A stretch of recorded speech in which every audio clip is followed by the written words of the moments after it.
Have you ever witnessed a mother slap her own daughter at a family wedding in front of 100 guests? No? So imagine this. You're at your sister's wedding. 200 guests. Judges, lawyers, Boston's elite, all watching. And your mother just handed you a stack of documents on stage, demanding you sign over your $2 million penthouse as a wedding gift to your sister. You say no. And her palm connects with your face so hard your earring flies across the marble floor. That was my reality. March 15th, 2024. They expected me to cry, to apologize, to surrender like I always had. Instead, I picked up my earring, walked out, and made one phone call. 1 hour later, a woman walked into that reception. When my mother saw who it was, she started screaming because the person she'd told everyone was senile and gone had just arrived with a lawyer and proof of everything she'd been hiding.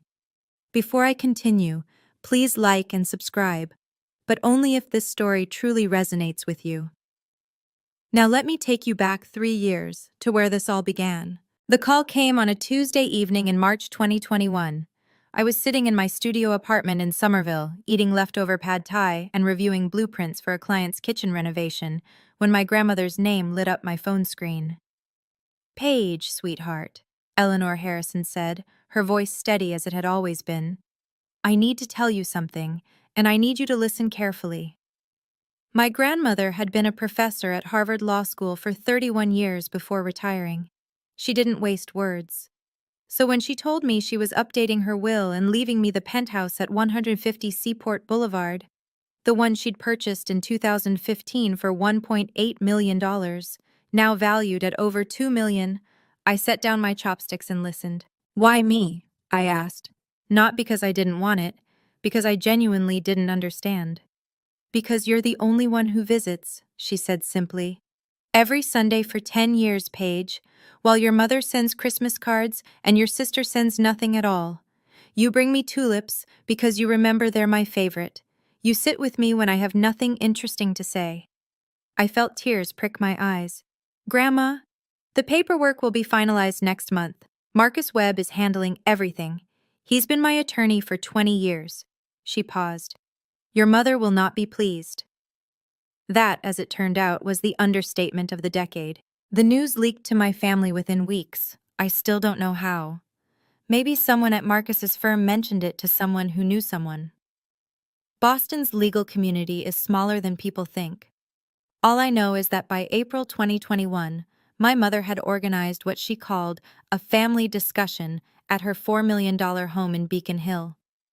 I remember walking into that living room and seeing the way they were all seated. My father Richard in his leather armchair, my mother Victoria on the settee, my sister Madison perched on the arm of the couch like she was posing for a photograph. They'd arranged themselves like a tribunal. "Paige." My mother's voice was honey over broken glass. "We need to talk about your grandmother's condition." "Her condition?" I sat down on the only empty seat, a straight-back chair that faced all three of them. "She seems fine to me." "She's clearly not thinking straight." Victoria crossed her legs, her Cartier bracelet catching the light. "Leaving a $2 million property to one grandchild? Excluding everyone else? That's not the behavior of a rational woman." "She's not excluding anyone," I said. "She's giving me something she wants me to have. That's her right." Madison let out a small, theatrical sob. "This is so unfair. I've always loved Grandma. I just don't have time to visit like you do. I have a career. I have a life." "You have a trust fund and a fiancé with a yacht," I thought, but didn't say. "The fair thing to do," my father spoke for the first time, his voice measured in that way attorneys cultivate, "would be for you to decline the inheritance, or at least agree to sell the property and split the proceeds equally among family members." I stared at him, Richard Harrison, who hadn't asked me a single question about my life in years. Richard Harrison, who'd missed my college graduation because of a scheduling conflict that turned out to be a golf tournament. That Richard Harrison was now telling me what would be fair. "I'm not declining anything," I said, "and I'm not selling anything." Grandma made this decision because she wanted to. If you have a problem with it, talk to her. The temperature in the room dropped 10 degrees. Victoria's smile vanished. Then I hope you're prepared, she said, for the consequences of being so selfish. The consequences came swiftly. By summer 2021, I had been quietly removed from the family text chain. I learned about Madison's engagement party through an Instagram post, a photo of her surrounded by our cousins, champagne glasses raised, at a venue I recognized as the Boston Harbor Hotel. The caption read, "Future Mrs. Caldwell," with 3 diamond emojis. No one had told me. No one had invited me.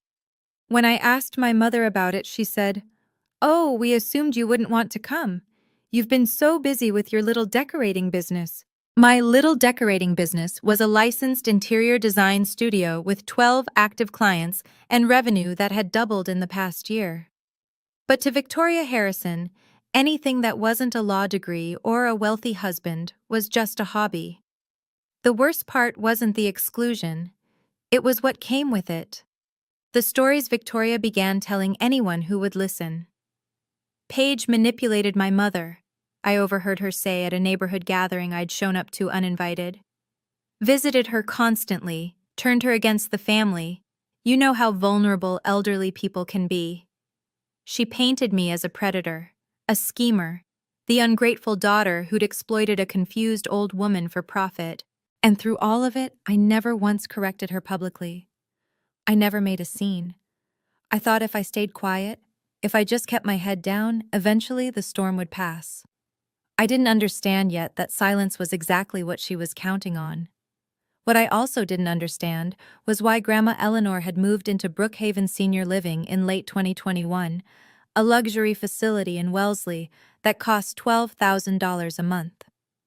She told me she wanted peace and quiet. She told me she was tired of the drama.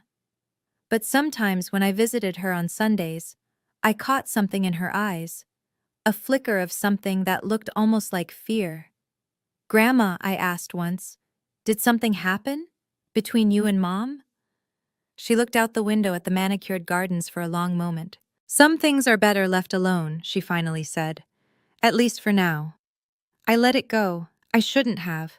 3 years would pass before I understood what she was hiding, and why she'd chosen to hide it. December 2023. 3 months before the wedding that would change everything. I was in my studio on a Friday afternoon, reviewing fabric samples for a Brookline townhouse project, when the mail arrived. Among the invoices and catalogs was an envelope of heavy cream cardstock, my name written in calligraphy so elaborate, it took me a moment to decipher it. Inside was an invitation. Madison's wedding, March 15th, 2024. The Fairmont Copley Plaza. Black tie. For a full minute, I just stared at it. After 2 years of being treated like a ghost, no holidays, no birthdays, no casual texts, they were inviting me to the wedding? My phone rang that same evening. "Mother." "Paige, darling." Victoria's voice was warm, almost affectionate. I hadn't heard that tone since before the inheritance news broke. "Did you receive Madison's invitation?" "I did." "Wonderful. You know, this wedding is going to be such a beautiful opportunity for our family to heal, to move forward." She paused meaningfully. "To show everyone that the Harrisons are united." I waited. "I've been thinking," she continued. And there it was, the real reason for the call. This would be the perfect time to revisit our conversation about the penthouse. Madison and Tyler will need a place to live after the honeymoon, somewhere appropriate for a young couple starting their life together. I closed my eyes. Of course, the invitation wasn't an olive branch, it was bait. "Mom, the penthouse is mine. Grandma left it to me, that hasn't changed." "Nothing has to change, sweetheart. You could simply transfer the property as a wedding gift. Think of how generous that would look. Think of how proud Grandma would be to see you supporting your sister." The audacity of it took my breath away. Using my grandmother, the woman who had specifically chosen to give me that apartment, as an argument for why I should give it away. "I'm not transferring anything." "Paige." The warmth evaporated. Madison deserves a proper start. She's marrying into the Caldwell family. Do you understand what that means? Tyler's father is a managing partner at Ropes and Gray. They'll be entertaining. They'll be hosting. They need a home that reflects their status. Then Tyler's father can buy them one. Silence stretched between us. When Victoria spoke again, her voice was ice. I expect you to think carefully about this before the wedding, and I expect you to make the right choice. She hung up. I sat in my studio as the winter sun set, casting long shadows across my drafting table. I understood exactly what was at stake now. If I went to that wedding and refused again, in front of everyone Victoria had spent decades cultivating relationships with, she would make me pay. She would tell every guest that I was the selfish, ungrateful daughter who'd ruined her sister's special day. She would weaponize the entire Boston legal establishment against me. My reputation, my business, my future client referrals, so many of which came from word of mouth in exactly those circles. But if I didn't go, that would be its own kind of surrender, proof that I was too ashamed to show my face, proof that I had something to hide. I considered skipping it. I really did. But something in me refused. I had done nothing wrong. I had accepted a gift from someone who loved me. I would not be made to feel like a criminal for it. I RSVP'd yes. 1 week before the wedding, my phone rang at 7 in the morning. Grandma Eleanor. "Sweetheart," she said, her voice carrying that particular urgency I'd only heard a handful of times in my life. "I need you to listen carefully." I'm listening. "If something happens at that wedding, and I believe something will, I want you to call Marcus Webb immediately. The number is 617-555-0142. Can you write that down?" I grabbed a pen. "Grandma, what are you talking about? What's going to happen?" "Your mother thinks I don't know what she's planning. She forgets that I was practicing law before she was born." Eleanor's voice was steady, but I heard the steel beneath it. "I've prepared everything, Paige. Marcus has all the documents. If you need them, they're ready." "Documents? What documents?" "Just remember the number. And remember," she paused, "that I love you. Whatever happens, I love you." She hung up before I could ask anything more. I saved Marcus Webb's number in my phone, not understanding why my hands were shaking. I wouldn't understand until I walked through the doors of the Fairmont Copley Plaza and saw what was waiting for me. March 15th, 2024, 5:00 p.m. The Fairmont Copley Plaza rose above Copley Square like a monument to old money and older traditions. I'd driven past it hundreds of times in my life, but walking through those gilded doors as a guest, as a Harrison, felt different. It felt like walking into enemy territory. The ballroom was breathtaking. White orchids cascaded from crystal chandeliers. A 12-piece jazz ensemble played Gershwin in the corner. Waiters in black ties circulated with champagne flutes and canapes on silver trays. Every detail screamed expense, taste, and Victoria Harrison's personal touch. 127 guests. I'd counted the chairs during cocktail hour. Lawyers, doctors, investment bankers, old Boston families whose names appeared on hospital wings and university buildings. These were the people my mother had spent 3 decades impressing. Her audience, her witnesses. I wore a navy blue dress, elegant but not attention-seeking. I had debated for hours about what to wear, knowing that anything too expensive would be called showing off the penthouse money, and anything too simple would be embarrassing the family. In the end, I chose something that simply felt like me. Richard found me near the ice sculpture. A swan, naturally, 10 minutes after I arrived. "Paige?" My father nodded, his eyes sliding past me like I was a piece of furniture he was trying not to bump into. "Glad you could make it, Dad." We stood in silence. After 32 years, we had nothing to say to each other. Madison appeared in a cloud of white tulle and Swarovski crystals, her veil trailing behind her like a promise of the life she'd always believed she deserved. She hugged me, arms circling but not quite touching, the way you'd embrace a stranger at a networking event. Paige, you came. Her smile was camera ready.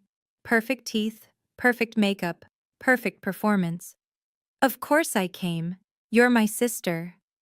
She pulled back, and her expression shifted. Subtle, calculating. Did you bring the paperwork? I blinked. What paperwork? Mom said you'd have the transfer documents ready by today. Madison's voice was light, almost playful, but her eyes were hard. For the penthouse, our wedding gift. So this was it.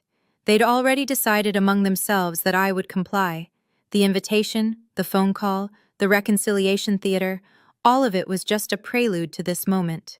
Madison, there are no transfer documents. What do you mean? I mean the penthouse is mine. It's not a gift. It's not up for discussion. Her perfect smile flickered. But Mom said, I don't know what Mom told you. I kept my voice low, steady. But I'm not signing anything. Not today. Not ever. Madison's jaw tightened. For a moment, she looked exactly like Victoria, the same flash of fury barely contained. You know, Tyler and I were planning to move in after the honeymoon. We already told the realtor we wouldn't need the condo in Back Bay. We already told everyone. You told everyone about an apartment that doesn't belong to you. It should belong to us. Her voice rose slightly. You don't even need it. You live in that little place in Somerville. You don't entertain. You don't have anyone to impress. What's the point of you having a $2 million penthouse? The point. What was the point of me having anything nice, anything valuable, anything that suggested I might matter as much as she did? I'd spent my whole life being asked that question in different ways. The point, I said quietly, is that Grandma wanted me to have it, and her wishes matter more than your real estate plans. Madison stared at me. Then she leaned in close, her bridal perfume overwhelming. Mom's going to handle this, she whispered. And when she does, don't say I didn't warn you. She swept away toward a group of bridesmaids, leaving me standing alone by the melting swan. I moved toward the bar, needing something to steady my nerves. But before I could order, a woman in a cream Chanel suit stepped into my path. I recognized her, Patricia Holloway, one of Victoria's tennis partners and the wife of a federal judge. You're Paige, aren't you? Patricia's smile didn't reach her eyes. Victoria's mentioned you. I bet she has. I heard you're holding on to some property for your grandmother, Patricia continued. That's very responsible of you. Will you be selling it soon? There it was, the narrative Victoria had been spinning. I wasn't the heir. I was the caretaker, the temporary custodian of assets that would eventually be distributed properly. Actually, I said, I live there. Patricia's eyebrows rose. Oh, I thought, well, never mind what I thought. She excused herself quickly, disappearing into the crowd. I stood alone in that sea of silk and judgment, understanding finally what I was up against. Victoria had been preparing this battlefield for years. Every conversation, every social event, every carefully placed comment, all of it was groundwork. And tonight, she intended to collect. I just didn't know yet how far she was willing to go. I escaped to the balcony. The March air was cold enough to bite, but after the suffocating warmth of the ballroom, I welcomed it. I leaned against the stone railing, looking out over Copley Square, trying to slow my racing heartbeat. That's when my phone buzzed. Grandma Eleanor. I answered immediately. Hello? My dear girl. Her voice was calm, almost too calm. Tell me what's happening. I glanced through the glass doors at the glittering crowd inside. How do you know something's happening? Because I know my daughter. A pause. Victoria has been planning something for weeks. She's been making phone calls, gathering people, building her case. She thinks I don't know because I'm locked away in my nursing home. The disdain in Eleanor's voice was palpable. She forgets that I have friends who actually like me. I almost laughed. Almost. What is she planning?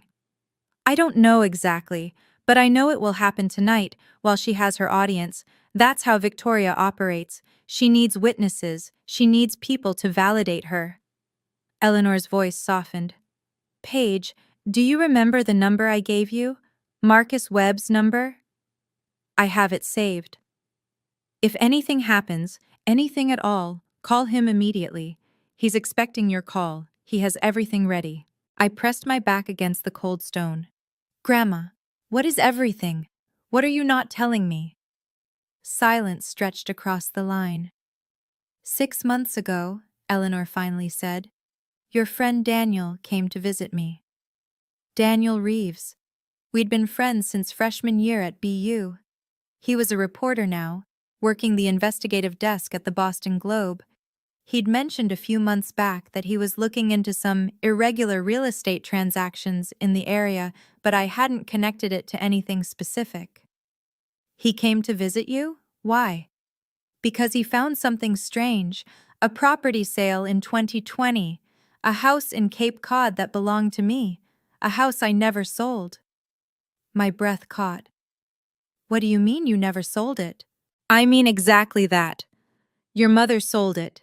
For $875,000. She forged my signature on the documents. The world tilted slightly. I gripped the railing. Grandma? I didn't want to believe it either. That's why I hired experts. A company called Forensic Document Services right here in Boston. They analyzed the signatures. The probability of forgery was 98.7%. 98.7%. That wasn't doubt. That was certainty. Why didn't you tell me? My voice came out hoarse. Why didn't you go to the police? Because she's my daughter. Eleanor's voice cracked just slightly before she steadied it. Because I still hope, that there might be some explanation I don't understand. Some reason that isn't what it looks like. But we both knew. We both knew there wasn't. That's why you moved to Brookhaven, I said, understanding flooding through me. Not because you wanted peace and quiet, because you couldn't stand being around her. I couldn't trust her, Paige, and I couldn't prove anything without destroying everything. So I removed myself. I protected what I could protect, the penthouse, my remaining assets, and I waited. For what? For Victoria to make a mistake. Eleanor's voice hardened. Tonight might be that mistake. If she pushes too far, if she exposes herself publicly, then Marcus has everything he needs to respond. The forensic report, the original transaction documents, witnesses who saw me during the time I supposedly signed those papers. I was in the hospital with a broken hip. I couldn't have signed anything. I closed my eyes, absorbing the weight of it all. My mother hadn't just tried to manipulate me. She'd stolen from her own mother. She'd committed fraud. And she'd let Grandma Eleanor take the blame for not being rational when she'd changed her will. Paige! Eleanor's voice pulled me back. I'm not telling you this to make you hate your mother. I'm telling you because you need to understand what you're dealing with. And you need to know that if she corners you tonight, you're not alone. You have never been alone. I heard the jazz band start up again inside, a swing number that felt grotesquely cheerful. What do you want me to do? Whatever happens, don't sign anything. And if it goes badly, if she pushes you beyond what you can bear, call Marcus. Tell him the documents are needed. He'll know what to do. And you? A pause. When Eleanor spoke again, I could hear the smile in her voice. If Marcus calls me, I'll be there within the hour. I've been waiting 3 years for this, darling. I'm not going to miss it. She hung up. I stood on that balcony for a long moment, cold wind whipping my hair. Then I straightened my shoulders, smoothed my dress, and walked back into the ballroom. I was ready. Or at least, I thought I was. I'm going to pause here for a moment, because I know some of you watching this have been in situations like mine, where you're surrounded by people who are supposed to love you, but instead they make you feel small. If this story is hitting close to home, let me know in the comments. Should I have walked out right then? Or was I right to stay and face what was coming? Your answers mean more to me than you know. Now let me tell you what happened next. 7:30 p.m. Dinner had been served and cleared. The toasts had been made. Richard's stiff, perfunctory speech about legacy and family values. Tyler's father waxing poetic about the merger of two great Boston families. Madison's maid of honor, telling a story about their sorority days that made everyone laugh politely. I sat at table 14, near the back of the ballroom, with a collection of distant cousins and family friends who seemed unsure why I was there. Fine by me, I wanted to be invisible. But Victoria Harrison had other plans. The clink of metal against crystal cut through the room's chatter. My mother stood at the head table, champagne flute in hand, microphone in the other. Her smile was radiant, her Valentino gown glittered under the chandeliers. "If I could have everyone's attention," she said, "I'd like to take a moment for something very special, a family tradition that Madison has asked me to facilitate." I felt the first prickle of warning at the base of my spine. As many of you know, the Harrison family believes in taking care of each other. We support each other. We make sacrifices for each other. Victoria's eyes swept the room, landing briefly on me before moving on. "And tonight, in the spirit of that love, I'd like to invite my eldest daughter, Paige, to join me up here." 127 pairs of eyes turned toward table 14. I didn't move. I couldn't move. "Paige, sweetheart?" Victoria's voice carried a note of gentle encouragement that I knew was performance. "Come on up, honey. Don't be shy." What choice did I have? If I refused, I would be the difficult one, the ungrateful one, the sister who ruined Madison's wedding with her stubbornness. I stood. My legs felt like they belonged to someone else as I walked through the maze of tables, past the whispered comments and curious stares, up to the raised platform where my mother waited with her serpent's smile. "There she is." Victoria put an arm around my shoulders, a gesture of affection for the audience, a grip of control for me. "Now, everyone, Paige has been holding on to something very precious. Our mother, my mother, left her a beautiful penthouse apartment in the Seaport district. $2.1 million in value, quite an inheritance." Murmurs rippled through the crowd. I saw Patricia Holloway nod knowingly. "Paige has been keeping it safe," Victoria continued, "waiting for just the right moment to share it with the family. And what better moment than this, Madison's wedding day, the start of her new life with Tyler." She produced a folder from somewhere, I hadn't even seen her holding it, and opened it to reveal a thick stack of legal documents. Transfer of deed, quitclaim agreement. My name already typed in the signature lines. All Paige needs to do is sign, and this incredible gift will help Madison and Tyler start their marriage in a home that truly reflects their future. The room actually applauded. They applauded, like this was a heartwarming moment. Like I was about to perform an act of sisterly love, not be publicly coerced into giving away my inheritance. "Mom!" My voice was quiet but steady. "I'm not signing this." Victoria's smile didn't waver. "Don't be nervous, sweetheart. It's just paperwork." "It's not just paperwork. It's the apartment Grandma Eleanor left to me.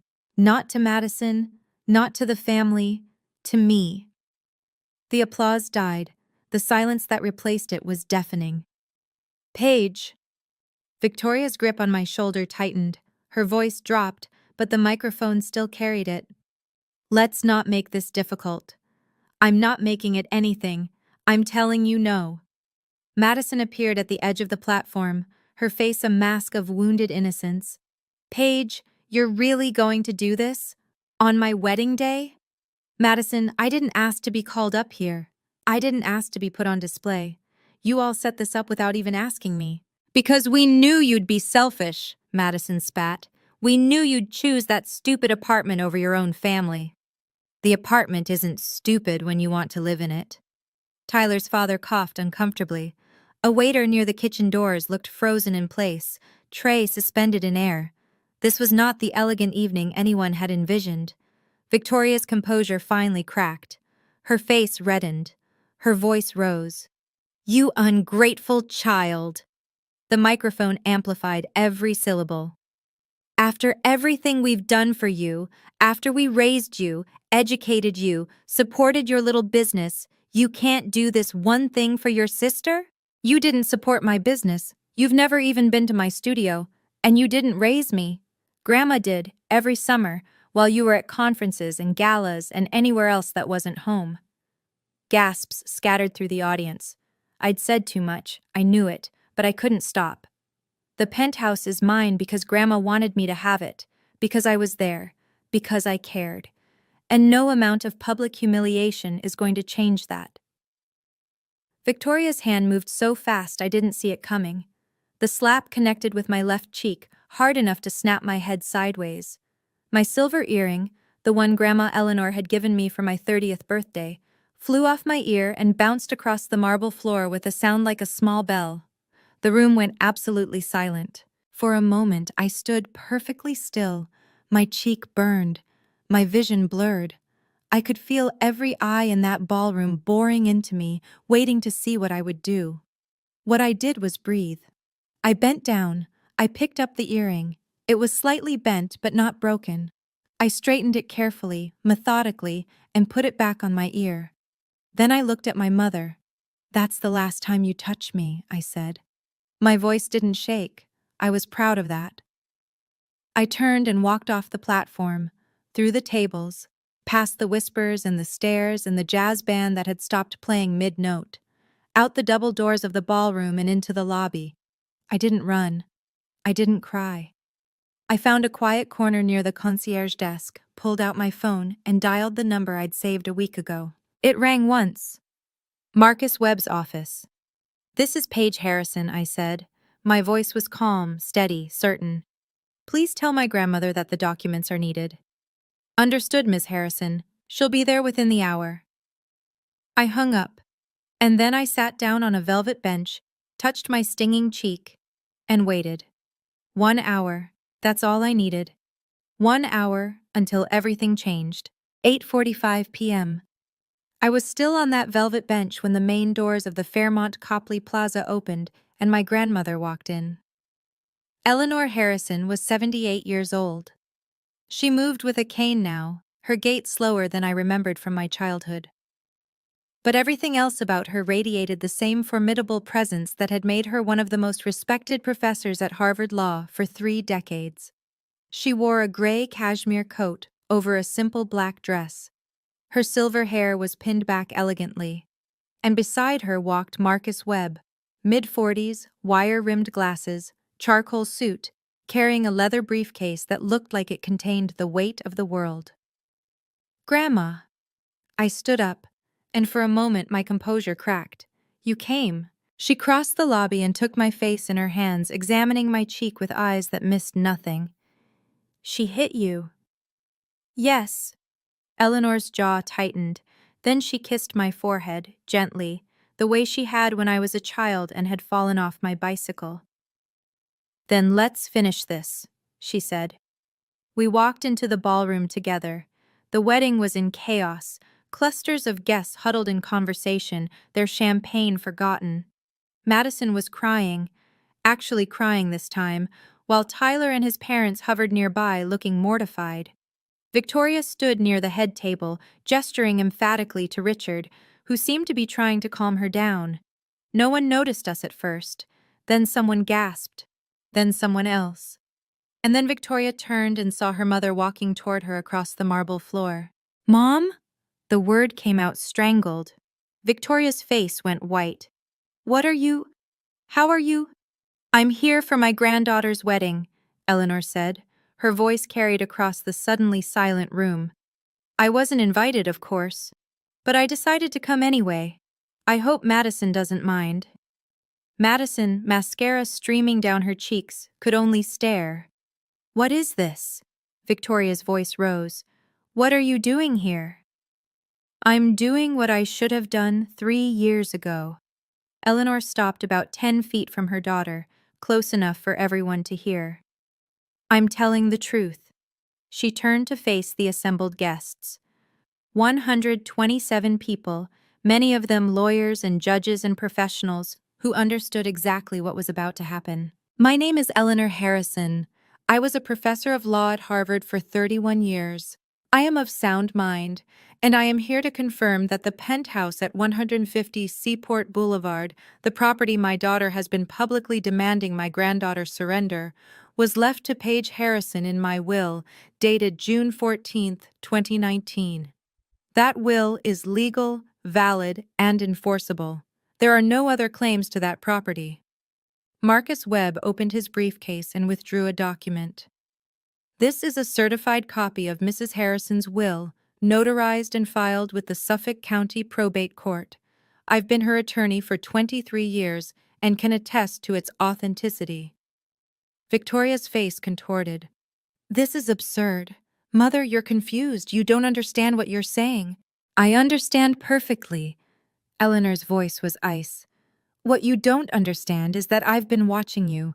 For 3 years I've been watching. She nodded to Marcus, who withdrew a second set of documents. These are transaction records for a property in Cape Cod, a property that was deeded in my name until September 12, 2020, when it was sold for $875,000. The room went completely silent. I could hear the ice melting in abandoned champagne buckets. I did not sell that property, Eleanor continued. I could not have sold that property. I was in Massachusetts General Hospital for 6 weeks that fall, recovering from a broken hip. I signed nothing. I authorized nothing. Victoria's mouth opened and closed. No sound came out. Marcus produced a third document. This is a forensic analysis report from Forensic Document Services, a certified firm specializing in handwriting analysis. They examined the signature on the Cape Cod sale documents against authentic samples of Mrs. Harrison's handwriting. He turned to the room, his voice carrying the weight of courtroom authority. Their conclusion? The signature is inconsistent with Mrs. Harrison's authentic hand. Probability of forgery, 98.7%. Murmurs erupted through the ballroom. I saw Tyler's father, the managing partner at Ropes and Gray, exchange a significant look with another attorney near the bar. You're lying, Victoria's voice cracked. This is all fabricated. You're senile, Mother. You don't know what you're talking about. I'm sharp enough to hire experts, Eleanor replied. I'm sharp enough to preserve evidence. And I'm sharp enough to have forwarded this entire file to the Suffolk County District Attorney's office last week. The color drained completely from Victoria's face. You didn't? Forgery and fraud, Victoria. Up to 5 years in prison under Massachusetts law. Eleanor's voice was almost gentle now, the same tone she'd once used to explain complex legal concepts to first-year students. I didn't want to believe my own daughter could do this. I gave you 3 years to confess, to make it right. But instead, you spent those years slandering my granddaughter, calling her a manipulator, calling me senile, trying to steal her inheritance the same way you stole my property. Victoria spun to face Richard. Richard, say something. Stop this. Richard Harrison, who had stood silently through everything, took a step backward. I didn't know, he said. His voice was flat, empty. I didn't know about the Cape Cod house. You signed the transfer, Victoria shrieked. You were there. I signed what you told me to sign. I didn't know it was forged. The room watched in horrified fascination as 35 years of marriage disintegrated in real time. Madison finally spoke, her voice small and broken. Mom, what is Grandma talking about? Victoria didn't answer. She couldn't answer. She stood in the center of her own carefully constructed stage, her perfect wedding, her perfect audience, and everything was falling apart. Eleanor turned to me. Her eyes were tired, sad, but resolute. Paige, I'm sorry you had to find out this way. I'm sorry I waited so long. It's okay, Grandma. I took her hand. I understand. She squeezed my fingers. Then she looked at Victoria one last time.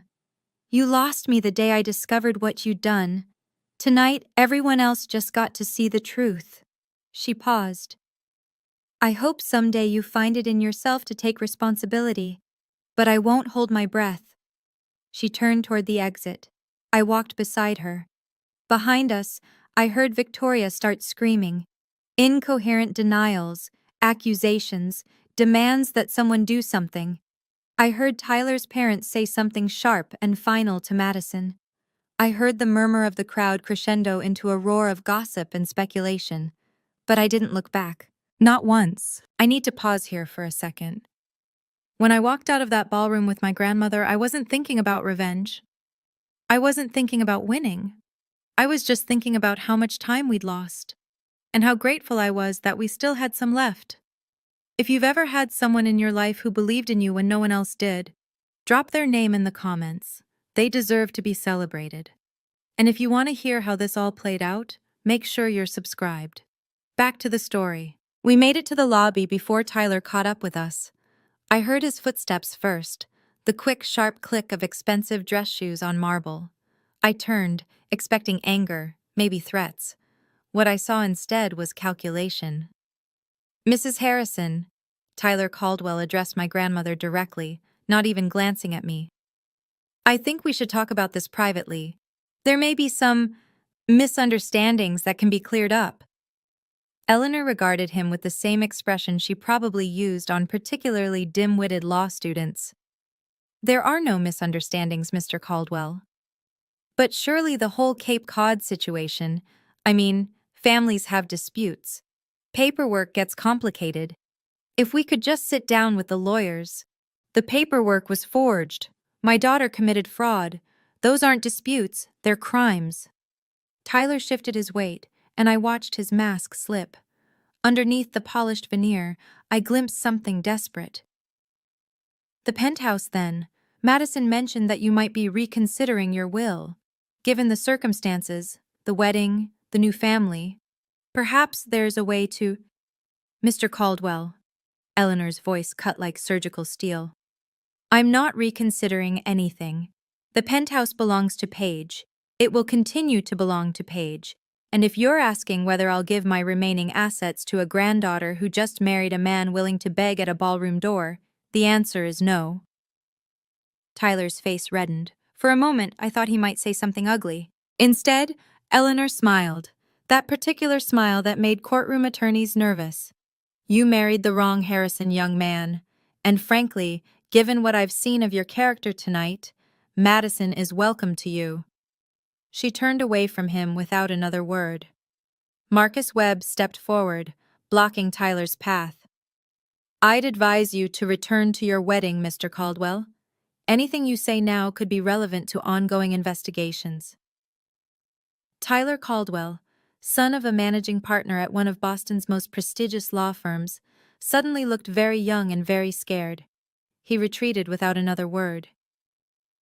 We stepped out into the cold March night. The air smelled like impending rain, and the street lights cast golden pools on the cobblestones of Copley Square. Grandma, I said, my voice thick, I'm so sorry about the wedding, about the scene, about all of it. She patted my arm. Don't be sorry. I've been waiting 3 years to say those things. It felt wonderful. Despite everything, I laughed. It came out raw and broken, but it was real. What happens now? Marcus answered, his voice measured and professional. The district attorney's office will proceed with their investigation. Mrs. Harrison has provided substantial documentation. Whether charges are filed will depend on their review, but the evidence is compelling. And Victoria? Eleanor's face softened with something that might have been grief, or might have been relief. It was hard to tell. That's up to the courts now. I've done what I needed to do. The rest is out of my hands. I thought about my mother, still in that ballroom, surrounded by the people she'd spent her life trying to impress. Watching everything she'd built crumble, part of me felt a savage satisfaction, but a larger part just felt tired. I'm not doing this for revenge, I said, though I wasn't sure if I was telling them or myself. I'm not doing it to punish her. No, Eleanor agreed. You're doing it because some things can't be allowed to continue. Some lies can't be permitted to stand. She looked at me with those sharp, knowing eyes. There's no cruelty in telling the truth, Paige. There's only clarity. A town car pulled up to the curb, Marcus had arranged it while we were inside. I should get your grandmother back to Brookhaven, he said. It's been a long evening. Eleanor waved a dismissive hand. I'm not fragile, Marcus, but yes, I am tired. She turned to me. Come visit tomorrow. We have a great deal to talk about. And I want to hear how your design business is going. Really hear, not the polished version you give me. I'll be there. She hugged me. A real hug this time, not the performative embrace Victoria had given me on that stage. I held on longer than I probably should have. I love you, my sweet girl, she murmured. I love you too, Grandma. She climbed into the car with Marcus's assistance. I watched as it pulled away, disappearing into the Boston night. I stood alone on the sidewalk for a long time. My phone buzzed. A text from Daniel Reeves. Just saw the Globe's legal beat guy tweet something cryptic about a prominent Boston attorney. Was that? I typed back. I'll explain later. Thank you for everything. Another text. This one from a number I didn't recognize. Paige. It's Jennifer Thompson from Becker Legal. We were at the wedding. I owe you an apology. I believed things I shouldn't have. If you're ever interested in discussing design work for our new office, please call me. I stared at the screen. Jennifer Thompson. One of the women I'd seen whispering with Patricia Holloway earlier that evening. Now offering me business. I wasn't sure if I'd call her, but I saved the number.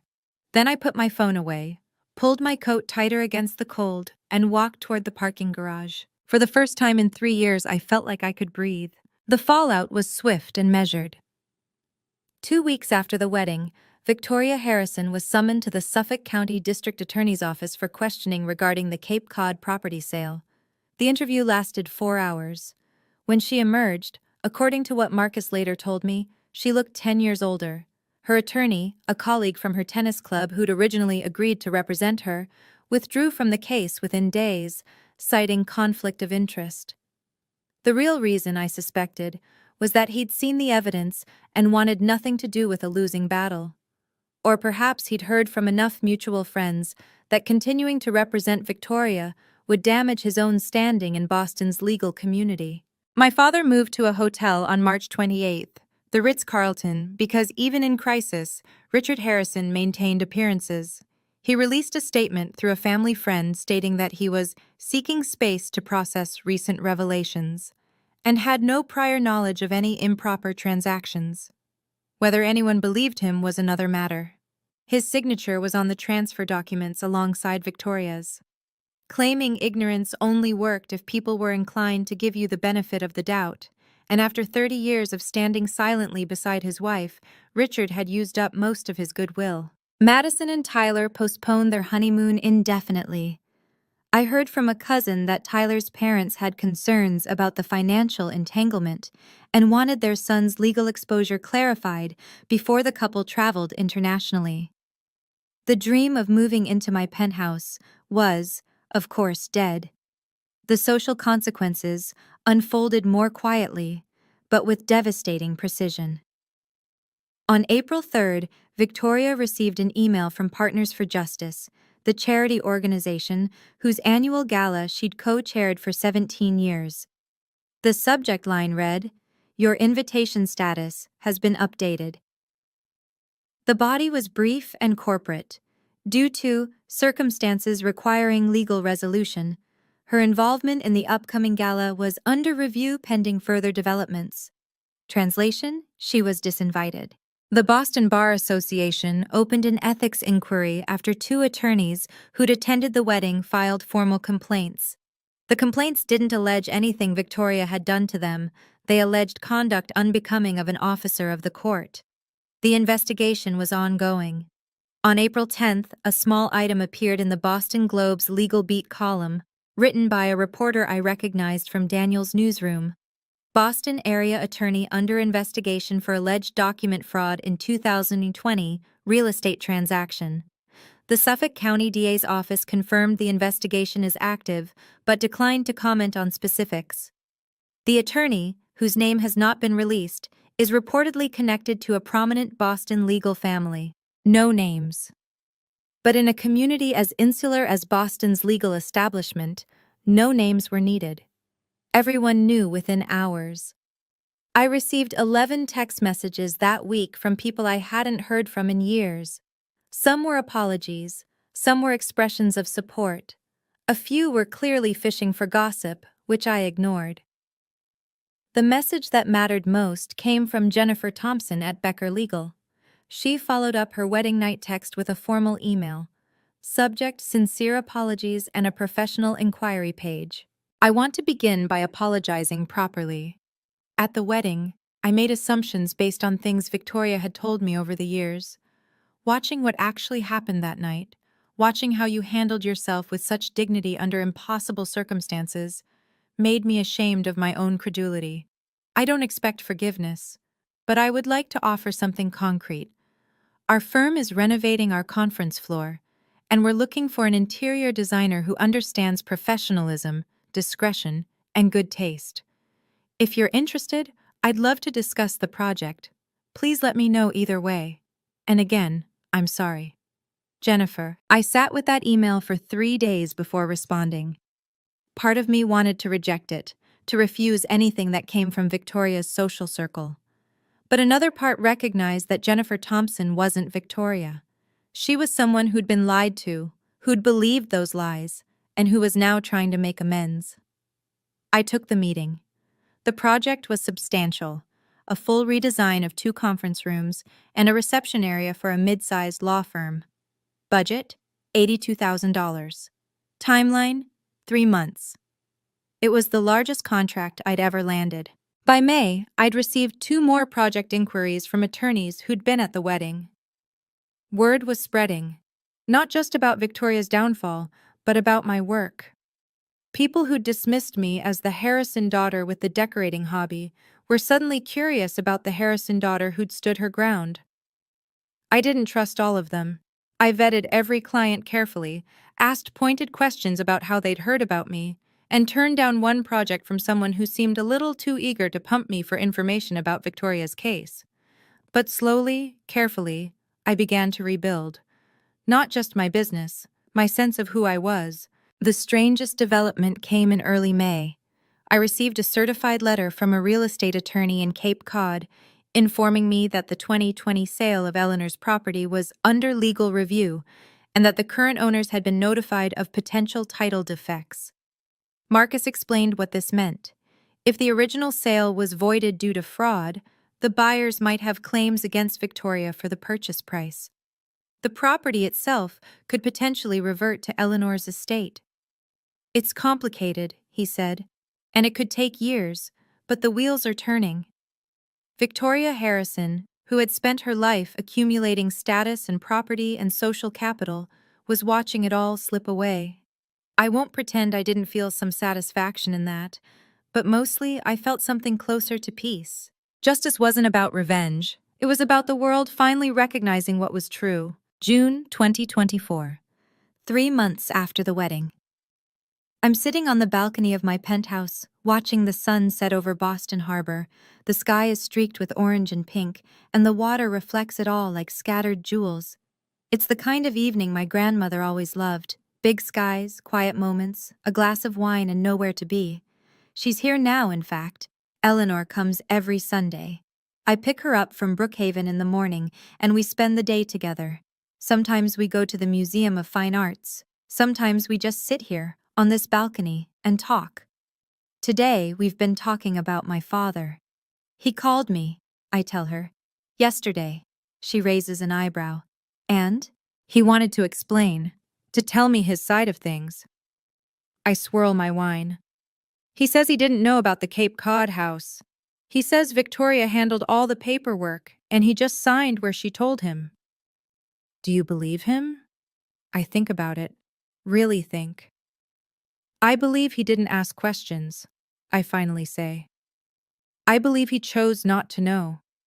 I believe he's been choosing not to know for 35 years about a lot of things. Eleanor nods slowly. And what did you tell him? I told him I needed time, that I wasn't ready to see him yet, that if he wanted a relationship with me, he'd have to earn it, not by explaining or apologizing, but by actually showing up, consistently, over time. She reaches over and squeezes my hand. That's a healthy boundary, sweetheart. We sit in comfortable silence for a while. The sunset deepens. Madison texted me, I add. Last week. I heard. She asked if I would call her. She said she wants to talk. And will you? I look out at the harbor, at the boats returning to their moorings, at the city lights beginning to flicker on. Not yet. Maybe not for a long time. I pause. She knew, Grandma. Maybe not about the Cape Cod house, but about the pressure, the manipulation, the lies. She was there every time Victoria called me selfish or ungrateful.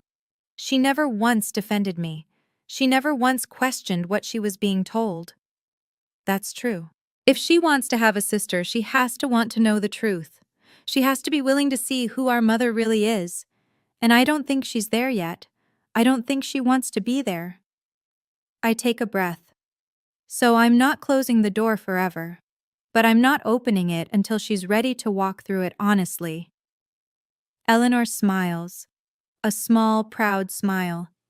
You've learned something important, Paige. Something I wish I'd learned at your age. What's that? That love without respect isn't love. It's just habit. She looks at me with those clear, knowing eyes. You deserve both. I started therapy in April. My therapist's name is Dr. Carolyn Mitchell, and she specializes in family systems and boundary setting. Every Tuesday at 4, I sit in her office in Cambridge and talk about things I spent 32 years avoiding. It's hard. Some weeks it's exhausting. But it's also the most important thing I've ever done for myself. There's something else, too. His name is Ben, and he's an architect I met at a design conference in May. He has kind eyes and a terrible sense of direction and absolutely no idea who the Harrisons of Beacon Hill are. He likes me, for my work, my laugh, my habit of talking to plants. It's new, it's slow, it's the first time I've let someone in without worrying about what they might think of my family. My grandmother finishes her wine and sets the glass down. You know, she says, I've been thinking about what I want my legacy to be. You've already given me a legacy, I say, gesturing at the penthouse around us. Not the property. She shakes her head. I mean the other thing. The thing that matters. I wait. I spent too many years keeping the peace, she says. Staying quiet to avoid conflict. Letting Victoria become who she became because confronting her was too painful. She looks at me steadily. I don't want that for you. I want you to speak the truth, even when it's hard. I want you to protect yourself, even when it feels selfish. I want you to know that being kind doesn't mean being silent. I feel tears prick my eyes. I'll remember. Good. She pats my hand. Now what's for dinner? All this emotion is making me hungry. I laugh, and the sound fills the evening air.